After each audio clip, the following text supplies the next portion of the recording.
السلام عليكم ورحمة الله وبركاته، حبايبي الغاليين، أعزائي وحبايبي وقلب وعيني.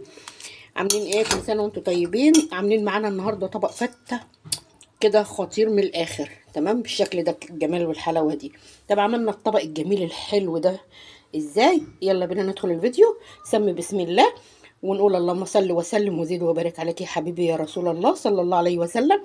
اللهم اشف كل مريض ورد كل غايب لأهله، وفك كرب كل مكروب وكل متضايق يا رب، ويرجع كل غالي لأهله ولأبوه ولحضن أمه لإخواته والأهل وحبايبه. يلا بينا نخش الفيديو ونوحد لا إله إلا الله. هنعمل بقى حبة فتة كده حلوين مع شوية الرز المفلفل مع حبة فتة كوارع، تمام؟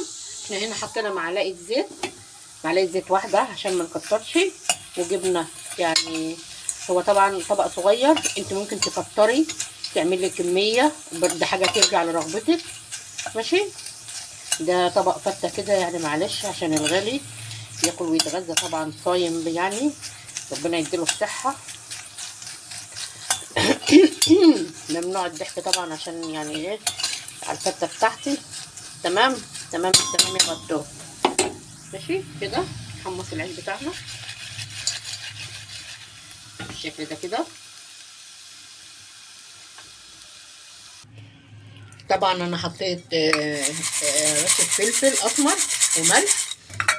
شوفوا بقى الخرفشه والجمال ده، شوفوا الجمال ده بقى كده، والله الكاميرا ظلمه. حبه عيش تاكلهم كده تقرقشهم كده مع كوبايه شاي، انسي بقى.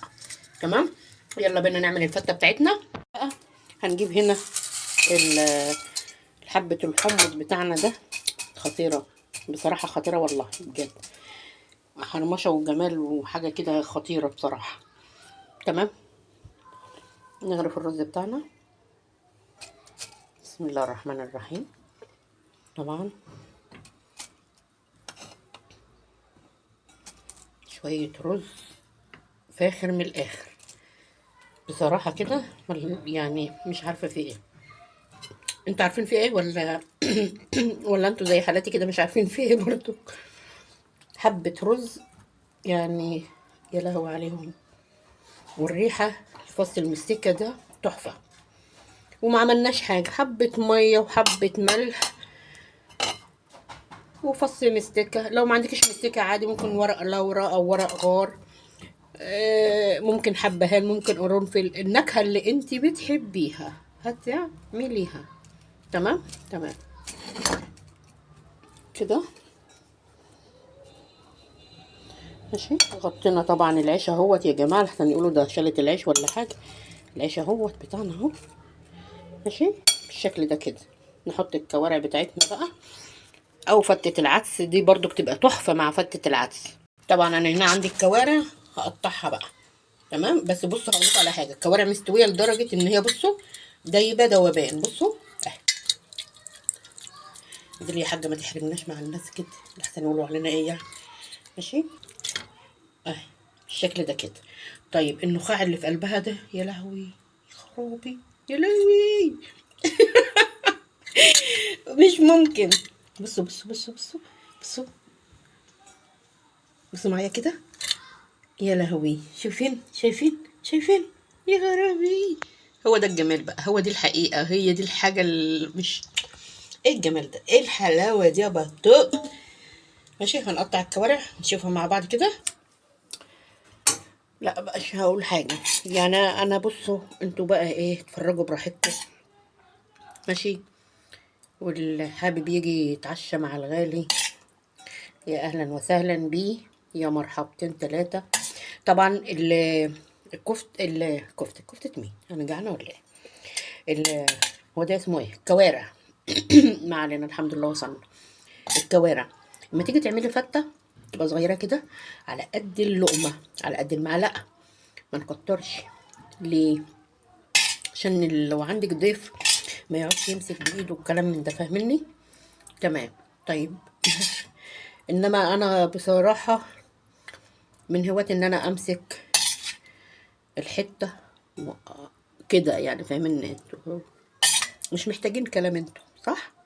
تمام، يلا بينا طبق الفتة بتاعنا التحفة. رصناه رصه خرافه.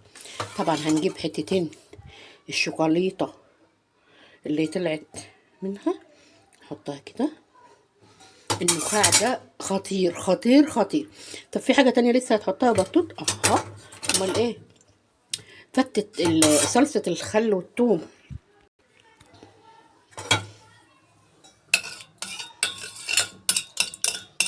الصلصه بالخل والثوم تمام.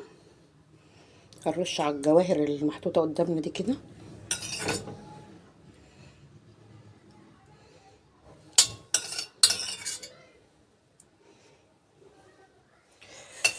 يا خبر ابيض على ده طبق يا بطوط، وفي رمضان. الله يسامحك يا ستي، الله يسامحك.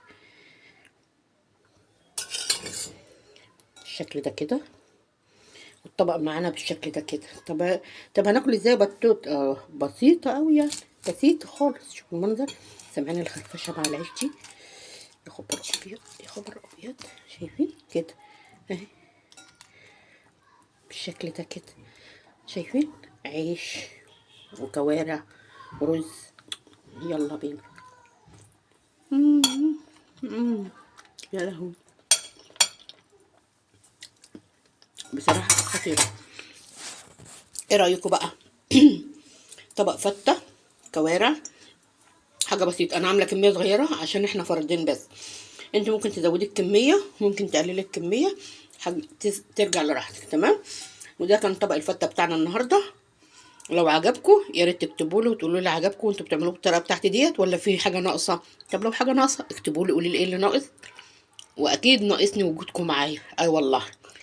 اشوفكم على خير بفيديو جديد مع فاطمه الجندي.